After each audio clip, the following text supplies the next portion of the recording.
Assalamu alaikum class, how are you all?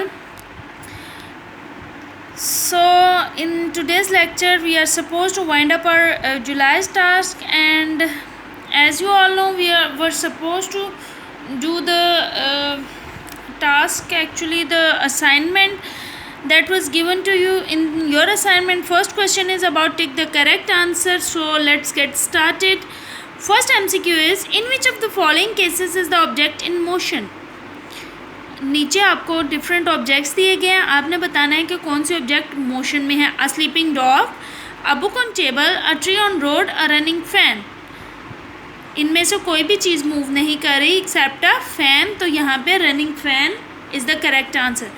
All the objects remain on earth surface due to, सारी की सारी चीज़ें ज़मीन पर किस वजह से रहती हैं? Friction, gravity, smooth surface, electromagnetism.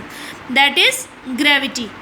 Which of this is the renewable source of energy? इनमें से रीन्यूएबल सोर्स ऑफ एनर्जी कौन सा है? कोल, पेट्रोलियम, हाइड्रो एनर्जी और natural gas. That is hydro energy. Which of the following has the greatest force of friction? सबसे ज़्यादा force of friction किस में होती है? ग्लास, सिल्क क्लॉथ, प्लास्टिक और सैंड पेपर. सैंड पेपर में, क्योंकि वो खुरदरा होता है, उसकी रफ सरफेस होती है, तो उस पर चीज़ें ज़्यादा मजबूती से रह सकती हैं. The ability to do work is called force, friction, gravity or energy? The answer is energy. It is difficult on the to walk on the ice due to, ice पर चलना मुश्किल क्यों होता है? Less gravity, less friction, more gravity, more friction. Less friction, क्योंकि अभी मैंने आपको बताया है कि जितनी रफनेस ज़्यादा होगी उतनी ही फ्रिक्शन जो है वो भी ज़्यादा होगी. तो आइस में कोई भी रफनेस नहीं होती, स्मूथ होती है, इसलिए वहाँ पे फ्रिक्शन कम होती है. Who discovered the concept of gravitational force? Gravitational force का कॉन्सेप्ट किसने दिया था? आइंस्टाइन, चार्ल्स डार्विन, न्यूटन और बेंजामिन फ्रैंकलिन. तो इसका कॉन्सेप्ट दिया था आइजैक न्यूटन ने.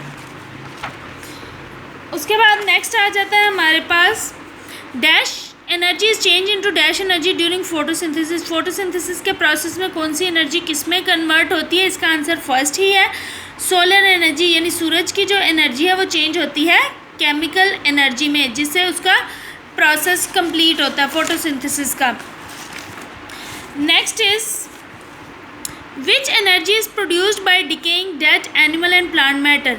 डेड एनिमल और प्लांट मैटर से कौन सी एनर्जी प्रोड्यूस होती है? Solar energy, wind energy, hydro energy और biomass energy.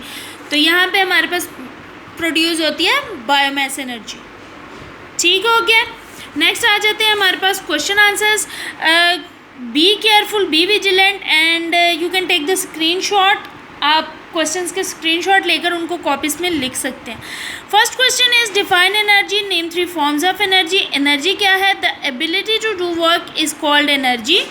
Forms of energy are, ठीक है, किसी भी काम को करने की जो कैपेसिटी होती है, एबिलिटी होती है, उसको हम एनर्जी कहते हैं.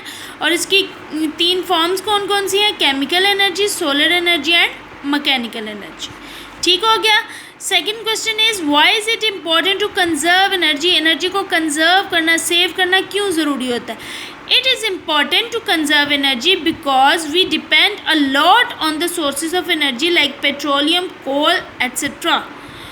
ठीक है, अगर हम एनर्जी कंजर्व करेंगे तो ही हमें जो हमारे रिसोर्सेज हैं, सोर्सेज ऑफ एनर्जी हैं, जैसे पेट्रोलियम है, कोल है, ये सारे हासिल होंगे. अगर हम एनर्जी सेव नहीं करेंगे तो ये ख़त्म हो जाएंगे, जल्दी ख़त्म हो जाएंगे. What are things that force can do? Force क्या क्या कर सकती है? मूव एन ऑब्जेक्ट, ठीक है, किसी भी ऑब्जेक्ट को मूव कर सकती है, किसी भी मूविंग ऑब्जेक्ट को रोक सकती है. अगर गाड़ी चल रही होती है उसको पे ब्रेक अप्लाई की जाती है, फोर्स अप्लाई की जाती है, तो फ़ौरन से रुक जाती है. चेंज स्पीड और डायरेक्शन, किसी भी ऑब्जेक्ट की स्पीड या डायरेक्शन फोर्स से चेंज हो सकती है. और किसी भी ऑब्जेक्ट की शेप भी चेंज हो सकती है. जैसे अगर एक बॉल है या बलून है, उसको हम स्क्वीज़ करके उसकी शेप ही चेंज कर देते हैं. Define gravitational force. Gravitational force is the force present in all objects that pulls other objects towards its center. तो ग्रेविटेशनल फोर्स ऐसी फोर्स है जो सब ऑब्जेक्ट्स में मौजूद होती है और वो एक दूसरे की तरफ ऑब्जेक्ट्स को अट्रैक्ट करती है. Define work. वर्क क्या है? Work is done if a body changes its position due to any external force applied on it. अगर हम किसी भी बॉडी पर फोर्स अप्लाई करते हैं तो वो जो डिफरेंस तय करती है उसको हम कहते हैं वर्क, जो उसकी बॉडी की पोजीशन चेंज होती है. ठीक हो गया. Hopefully you may have done this. This is the first question. ठीक है. This is the second, third, fourth and fifth.